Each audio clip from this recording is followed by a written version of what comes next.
Hello everyone, मैं Pawan Kumar, lecturer electronics GPC Jhalawar. आज के इस वीडियो लेक्चर में हम EL 203 चैप्टर 2 के पार्ट फोटोवोल्टिक सेल के बारे में चर्चा करेंगे कि फोटोवोल्टिक सेल क्या होता है, उसकी कार्यविधि क्या है, एडवांटेजेस, डिसएडवांटेजेस और उसकी एप्लीकेशंस क्या क्या है। फोटोवोल्टिक सेल बेसिकली एक प्रकार का ट्रांसड्यूसर है जो कि सनलाइट वगैरह को वोल्टेज में कन्वर्ट करता है। यह एक एक्टिव प्रकार का ट्रांसड्यूसर है जिसे कि कार्य करने के लिए किसी भी बाह्य ऊर्जा स्रोत की आवश्यकता नहीं होती। अगर मैं इसको एक छोटे उसमें देखूं तो बेसिकली ये सनलाइट ले रहा है और ये करंट प्रवाहित कर रहा है। ये इसमें एक सेमीकंडक्टर टाइप का हम मटेरियल लेते हैं। तो इसको पूरी तरीके से अगर हम समझेंगे तो फोटोवोल्टिक सेल बेसिकली, जैसा कि इसका नाम भी है, फोटो यानी एनर्जी और वोल्टिक यानी इलेक्ट्रिसिटी, यानी यह ट्रांसड्यूसर एनर्जी या लाइट को इलेक्ट्रिसिटी में कन्वर्ट करता है, इसलिए इसे फोटोवोल्टिक सेल कहते हैं। बेसिकली ये जो सेल हैं यह सेमीकंडक्टर मटेरियल के बने होते हैं। Semiconductor material generally silicon type के हम इसमें सेमीकंडक्टर मटेरियल लेते हैं।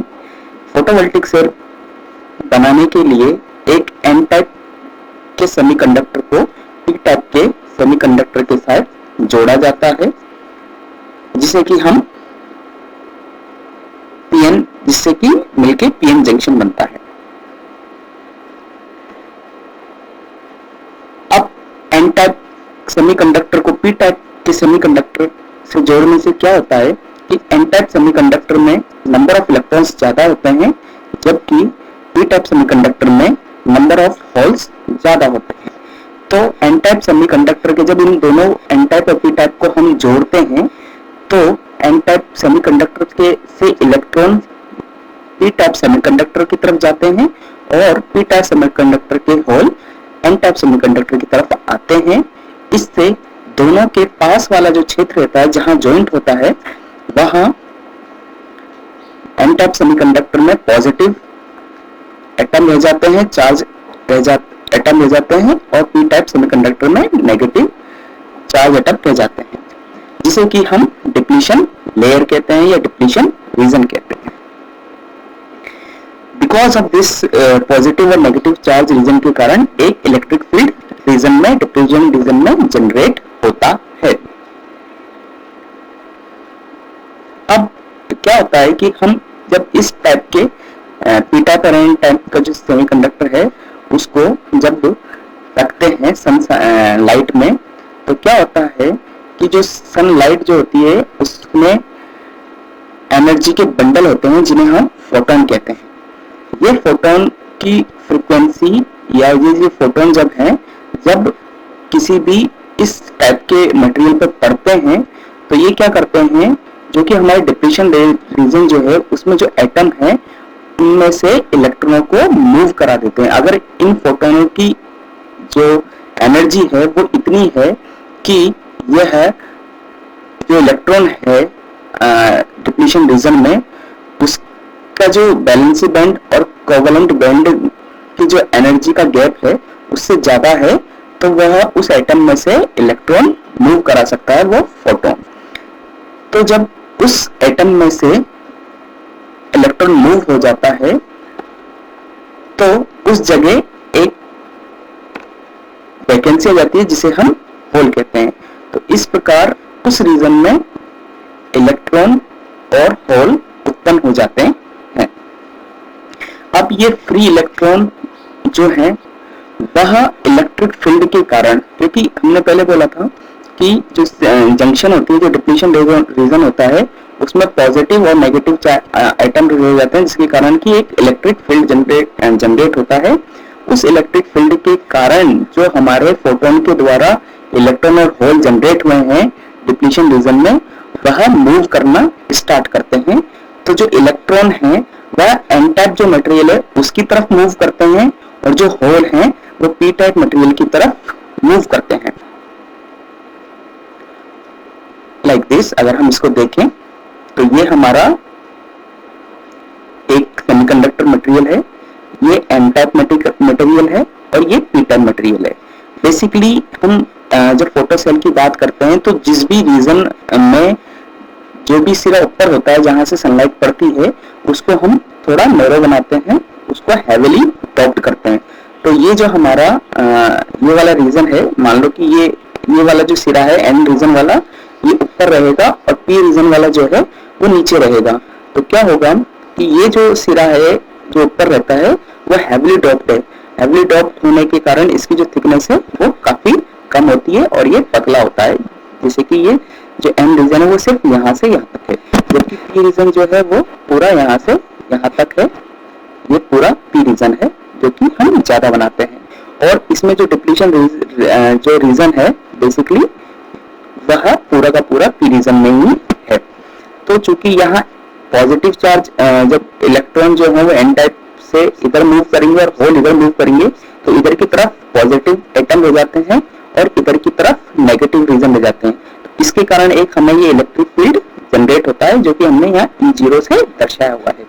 जब लाइट इस पे पड़ती है, इस रीजन पे पड़ती है, तो इसमें जो पॉजिटिव आयन वगैरह हैं और नेगेटिव आयन वगैरह हैं, एटम्स जो हैं, उसमें से इलेक्ट्रॉन मूव होते हैं। जैसे कि इलेक्ट्रॉन मूव हो गया और ये इलेक्ट्रॉन मूव हो गया और इसके मूव होने के कारण ये फ्री मूव करने के लिए तैयार है और जब ये मूव होगा तो इसके स्थान पर एक होल उत्पन्न हो जाएगा। अब क्या होता है कि ये जो इलेक्ट्रिक फील्ड है, चूंकि ये इलेक्ट्रिक फील्ड यहाँ इस रीजन में है, तो इस इलेक्ट्रिक फील्ड के कारण ये इलेक्ट्रॉन जो है वह एन टाइप रीजन की तरफ मूव करेगा और जो ये होल बना हुआ है ये पी टाइप रीजन की तरफ मूव करेंगे। तो ये इलेक्ट्रॉन इस तरीके से मूव करेगा और बेसिकली जो ये हमारी जो फोटोवोल्टिक सेल है इसमें फिंगर टाइप के इलेक्ट्रोड रहते हैं जो कि मेटल के बने होते हैं। बेसिकली क्या होते हैं कि ये जो इलेक्ट्रॉनों को मूव कराने के लिए हम इन इलेक्ट्रोडों को लगाते हैं। जैसे कि अगर हम इस रीजन में देखें तो ये मेरा एन टाइप हो गया जिसकी थिकनेस कम थी, ये पी टाइप है जिसकी थिकनेस ज्यादा है और इसमें मैंने ये फिंगर टाइप के इलेक्ट्रोड लगाए हुए हैं।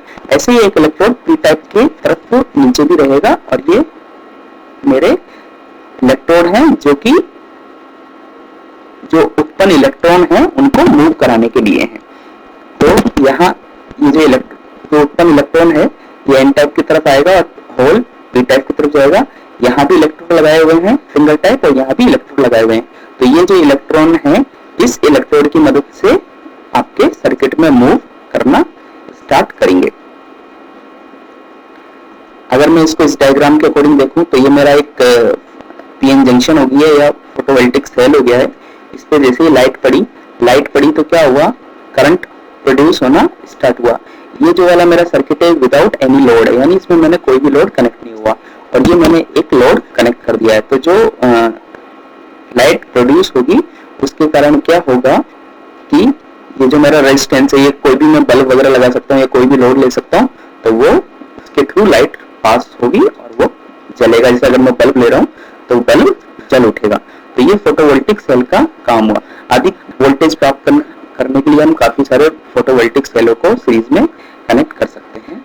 हम इसके एडवांटेजेस की बात करें फोटोवोल्टिक सेल की, तो फोटोवोल्टिक सेल जो है बेसिकली सोलर सेल भी हैं, उनसे जो इलेक्ट्रिसिटी प्रोड्यूस होती है वो क्लीन होती है और साइलेंट होती है, क्योंकि उसमें जो हमारा इनपुट है वो बेसिकली सनलाइट है। हम ना उसमें कोई फ्यूल ले रहे हैं ना कोई कोयला वगैरह ले रहे हैं जिसके थ्रू हम लाइट प्रोड्यूस कर रहे हैं, सिर्फ वो सनशाइन ले रहा है और लाइट प्रोड्यूस कर रहा है। इसलिए कि कोई भी पदार्थ का इसमें कोई भी पदार्थ हम जला भी नहीं रहे। इसके कारण क्या हो रहा है कि ना तो कोई एनी हार्मफुल एयर निकल रही है, ना ही कोई वाटर पोल्यूशन वगैरह हो रहा है इस सिस्टम में। तो एनवायरमेंट के हिसाब से भी जो सोलर सेल हैं वो काफी अच्छे होते हैं। ह्यूमन हेल्थ और एनिमल वगैरह को भी इससे कोई डेंजर नहीं होता है। दूसरी बात, जो फोटोवोल्टिक सिस्टम है उनसे कोई आवाज वगैरह पैदा नहीं होती है। जैसे कि अगर हम जो जहाँ बिजली उत्पन्न करते हैं या किसी पदार्थ को जलाते हैं तो उनको जलाने में काफी सारी आवाज पैदा होती है और जब टरबाइन वगैरह घूमती है तो भी उससे भी काफी आवाज पैदा होती है। तो फोटोवोल्टिक सेल के केस में ऐसा कुछ भी नहीं है। तो ये जो फोटोवोल्टिक सिस्टम है बेसिकली ये कोई ध्वनि प्रदूषण भी नहीं कर रहे हैं। दूसरी बात कि फोटोवोल्टिक सेल या सोलर सेल जो है, अगर हम हमारी छत खाली है तो हम उस पर भी इसको लगा सकते हैं। कोई भी हमें एक्स्ट्रा स्पेस की इसको लगाने में जरूरत नहीं है। ये इसकी एडवांटेजेस हैं। और फोटोवोल्टिक सेल को किसी भी साइज का, हमारी जो रिक्वायरमेंट है उसके अकॉर्डिंग हम किसी भी साइज का बना सकते हैं। और अगर ऑनर की जो है रिक्वायरमेंट चेंज होती है तो वो उस हिसाब से उस साइज को घटा बढ़ा भी सकता है। दूसरी, इसके लिए हमें किसी एनर्जी सोर्स की जरूरत नहीं है।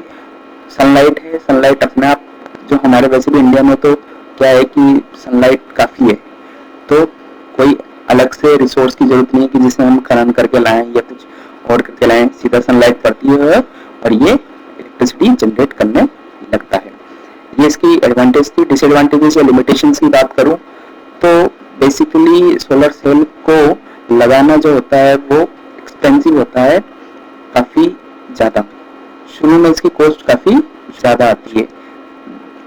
दूसरा ये है कि इसका जो एनर्जी सोर्स है वो सन में है, लेकिन हमारे इंडिया में जैसे हालांकि गर्मियों के टाइम पे सनलाइट काफी होती है, लेकिन जैसे बारिशों के मौसम की बात करें तो वहाँ सनलाइट, तब उस मौसम में सनलाइट कम हो जाती है। तो और रीजन वाइज भी ये चेंज होती रहती है। तो इस तरीके से जो सनलाइट, ये पूरी तरीके से सनलाइट पे डिपेंड है। तो अगर वो सन जिस टाइम पे नहीं आ पा रही है, सनलाइट ये नहीं ले पा रहा है, तो ये बिजली प्रोड्यूस नहीं करेगा। तो ये इसकी डिसएडवांटेजेस है। तीसरा केस, इसकी डिसएडवांटेज ये है कि बेसिकली इससे जो लाइट उत्पन्न होती है वो डीसी उत्पन्न होती है, इलेक्ट्रिसिटी। तो अगर हम को एसी या अप्लायंसेस वगैरह में, हमारे जो होम अप्लायंसेस है वो एसी पे काम करते हैं, तो उस केस में हमें इन्वर्टर वगैरह की जरूरत पड़ती है जो इससे उत्पन्न जो डीसी लाइट है उसको एसी में कन्वर्ट करे और उसे हम घर के पंखे, लाइट, बिजली वगैरह उसमें यूज कर सकें चलाने में। तो ये इसकी लिमिटेशन थी। एप्लीकेशंस इसकी स्पेस क्राफ्ट वगैरह में इसका यूज किया जाता है, वाटर पंप वगैरह में यूज किया जा सकता है, वाटर ट्रीटमेंट में किया जा सकता है, इमरजेंसी पावर, कहीं लाइट चली जाए तब इसका यूज किया जा सकता है, सैटेलाइट वगैरह में यूज हो सकता है। इसका use as a portable power supply की तरह किया भी जा सकता है। वॉचेस, टॉयज, कैलकुलेटर वगैरह इसमें आदि में भी इसका यूज हो सकता है। तो मैं पूरे इस चैप्टर को अगर समराइज करूं तो बेसिकली जो फोटोवोल्टिक सेल है वह पी टाइप और एन टाइप सेमीकंडक्टर के कॉम्बिनेशन से बनाया जाता है। तो इसमें जो ऊपर वाली लेयर होती है या जो ऊपर वाला पार्ट होता है फोटोवोल्टिक सेल का, उसको हम पतला बनाते हैं।